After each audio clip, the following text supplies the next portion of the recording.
आज हम एक गांव की कहानी के जरिए एक बहुत ही बुनियादी सवाल का जवाब ढूंढेंगे। आखिर कोई भी चीज बनती कैसे है? कभी सोचा है कि जो फोन हमारे हाथ में है या जो कपड़े हमने पहने हैं वो आखिर आते कहाँ से हैं? असल में हर चीज एक लंबा और काफी उलझा हुआ सफर तय करके हम तक पहुंचती है।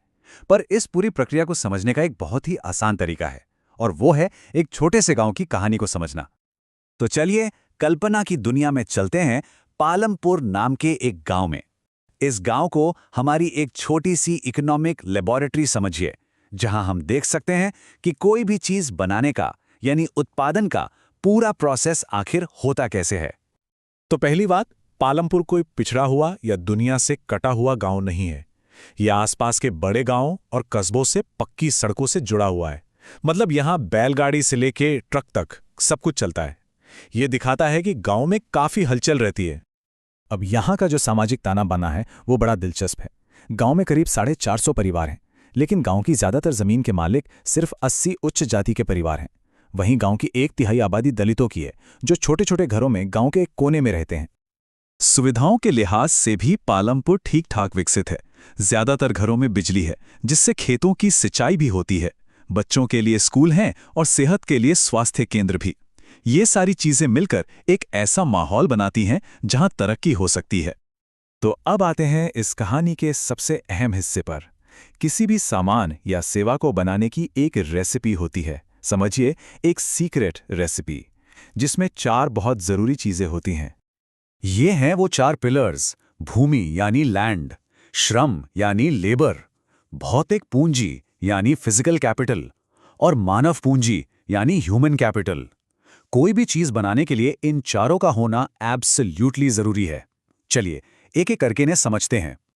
सबसे पहली और बुनियादी जरूरत है भूमि, और इसका मतलब सिर्फ जमीन का टुकड़ा नहीं है।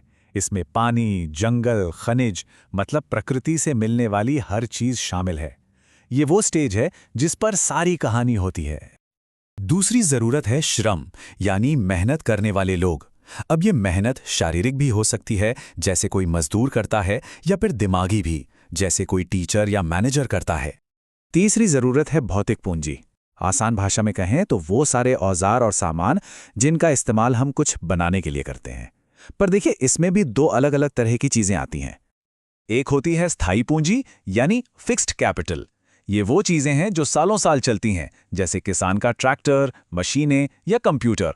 और दूसरी होती है कार्यशील पूंजी, यानी वर्किंग कैपिटल। ये वो चीजें हैं जो एक ही बार में इस्तेमाल होकर खत्म हो जाती हैं, जैसे कच्चा माल, बीज या फिर हाथ में रखा हुआ पैसा। और अब आती है चौथी और शायद सबसे जरूरी चीज, मानव पूंजी। ये असल में वो ज्ञान और हुनर है जो पहली तीनों चीजों यानी भूमि, श्रम और मशीनों को एक साथ जोड़कर कुछ काम की चीज बनाता है। इसके बिना बाकी सब बेकार है। तो अब जब हम उत्पादन के इन चारों कारकों को समझ गए हैं, तो चलिए वापस पालमपुर चलते हैं और देखते हैं कि वहां के मुख्य काम यानी खेती किसानी में ये सब कैसे लागू होता है। पालमपुर की तस्वीर देखें तो एक बात शीशे की तरह साफ है। यहाँ की अर्थव्यवस्था की रीढ़ खेती है। गांव की 75% आबादी यानी 3/4 लोग अपनी रोज रोटी के लिए सीधे सीधे खेती पर ही निर्भर हैं। लेकिन यहीं से कहानी में एक बड़ी चुनौती सामने आती है। एक ऐसी बुनियादी मुश्किल जो पालमपुर के लोगों के विकास के रास्ते में खड़ी है। समस्या की जड़ ये है कि खेती से उत्पादन बढ़ाने में एक बहुत बड़ी रुकावट है, और वो रुकावट है कि खेती के लिए जो जमीन है वो तो फिक्स्ड है, वो बढ़ नहीं सकती। ये एक ऐसी सच्चाई है जिसे बदला नहीं जा सकता। पालमपुर के मामले में ये सीमा है 200 हेक्टेयर। सोचिए, 1960 से लेकर आज तक गांव में खेती की जमीन 1 इंच भी नहीं बढ़ी है, जबकि आबादी तो लगातार बढ़ रही है। और देखिए, ये सिर्फ पालमपुर की कहानी नहीं है। अगर पूरे भारत के आंकड़े देखें तो पता चलता है कि 1970 के बाद से हमारे देश में भी खेती के लायक जमीन लगभग उतनी ही है। तो ये एक बहुत बड़ी राष्ट्रीय चुनौती है। तो सवाल ये उठता है कि जब जमीन बढ़ नहीं सकती तो फिर पैदावार कैसे बढ़ेगी? क्या लोग हार मान लेंगे? नहीं, यहीं पर इंसान का दिमाग और उसकी इंजेन्युइटी काम आती है। देखते हैं पालमपुर के लोगों ने इसका क्या तोड़ निकाला। ये एक बहुत बड़ा सवाल था। जमीन उतनी ही है, पर ज्यादा लोगों का पेट भरना है और आमदनी भी बढ़ानी है, तो आखिर ये होगा कैसे? इसका जवाब ही इस कहानी का सबसे दिलचस्प मोड़ है।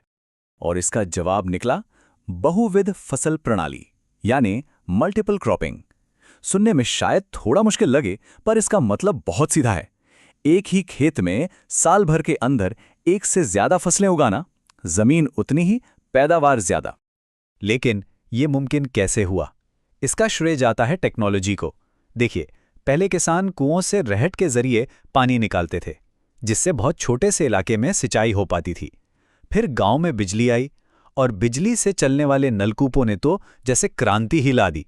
अब बड़े बड़े खेतों की सिंचाई बहुत आसानी से और बेहतर तरीके से होने लगी। और नतीजा कमाल का था। अब पालमपुर के किसान एक ही खेत पर एक ही साल में पहले ज्वार बाजरा, फिर आलू और फिर गेहूं जैसी फसलें उगाने लगे।